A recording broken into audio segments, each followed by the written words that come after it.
Welcome to Amy site. میرا نام ہے امیر. ساؤتھ ایشین ملٹری باڈیز بہت سے پروفیٹیبل بزنس چلا رہی ہیں. ایسا کرنے سے نہ صرف سول سوسائٹی کو ملٹرائز کرتے ہیں بلکہ یہ سول اداروں کو کرپٹ بھی کرتے ہیں. پاکستانی ملٹری جو اس لسٹ پر ٹاپ پر ہے، پاکستانی ملٹری کے پاس ابھی تک round about 20 to 22 billion dollars کے بزنسز موجود ہیں، جن میں شامل bakeries, sugar mills, power plants, airlines, banks, communication industries اور ٹرانسپورٹ نیٹ ورک شامل ہے. اس کے بعد سری لنکا اور انڈیا کا نمبر آتا ہے. یہ دیش روٹینلی ریٹائرڈ اور سرونگ آفیسر کو سینئر گورنمنٹ پوسٹ اور ڈپلومیٹک کراپس پر ہائر کرنا شامل ہے، جس سے سویلین بیوروکریسی کو بہت ہی بڑا نقصان پہنچتا ہے. ان پاسٹ 70 ایئرز پاکستان میں 3 اور بنگلہ دیش میں 2 بلڈ لیس بغاوتیں ہو چکی ہے آرمی کی طرف سے. 1971 میں بنگلہ دیش کی فارمیشن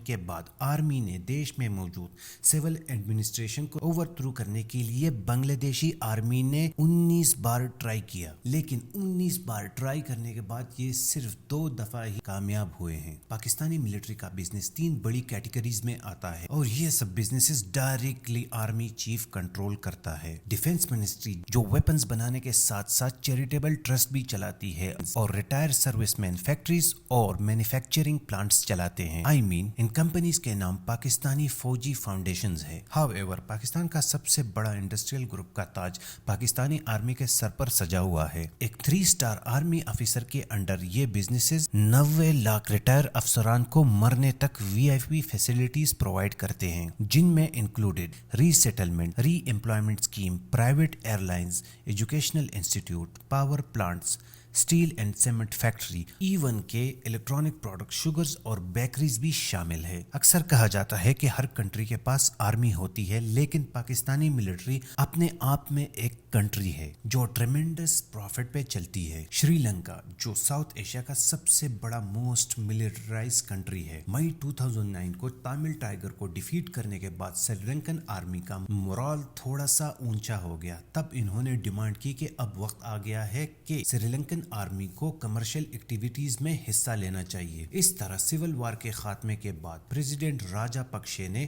سری لنکا جیسے چھوٹے دیش کی 3 لاکھ ملٹری کے ہیوی بجٹ کو کم کرنے کے بجائے سری لنکن ملٹری کو کمرشل ایکٹیویٹیز جیسا کہ selling vegetables, running travel agency, hotel, highways, restaurant اور سری لنکا کی کیپٹل کولمبو سے کچرا اکٹھا کرنے کا کام بھی ملٹری کو دے دیا. یہاں تک کہ بڑے بڑے کنسٹرکشن پروجیکٹ بھی ملٹری کے کھاتے میں آ گئے. اس کے علاوہ ملٹری نے جفانا پیننسولا کو ایک لگژری ریزورٹ میں کنورٹ کر دیا، وائل وہاں کی نیوی کا اصل کام دیش کی ڈیفنس کے بجائے فیری سروسز کا تھا، جو ٹریولر سے بھاری بھرکم پیسہ لے کر ان کو ویل مچھلی دکھانے کے لیے فیری بوٹ کا سروس دے رہی تھی. انالیسسٹ اور نان گورنمنٹل آرگنائزیشن نے ملٹری کے اس نان کمرشل انوالومنٹ پر بہت بڑے سوال اٹھائے اور یہ کلیم کیا کہ کیا یہ راجا پکشے اپنی ایڈمنسٹریشن بچانے کے لیے ملٹری کا استعمال کر رہا ہے. ملٹری سری لنکا کی کمرشل ایکٹیویٹیز میں اتنا انوالو ہو گئی ہے کہ ان کو اس سے نکالنا بہت مشکل ہو گیا ہے. ان نیئر بائی بنگلہ دیش میں ملٹری کا business including hotels, hospitality trade اور ڈھاکہ میں 2 5 اسٹار پراپرٹی کو ملا کر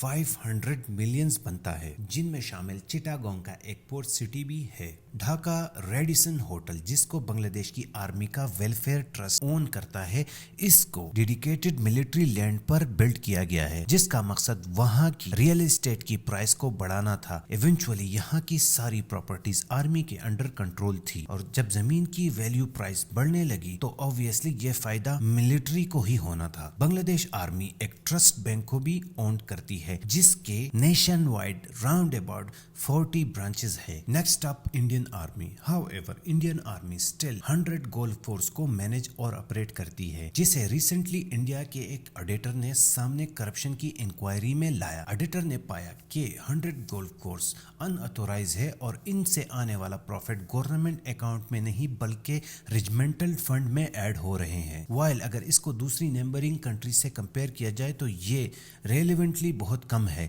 لیکن اگر دیکھا جائے تو کچھ ہی سالوں میں انڈین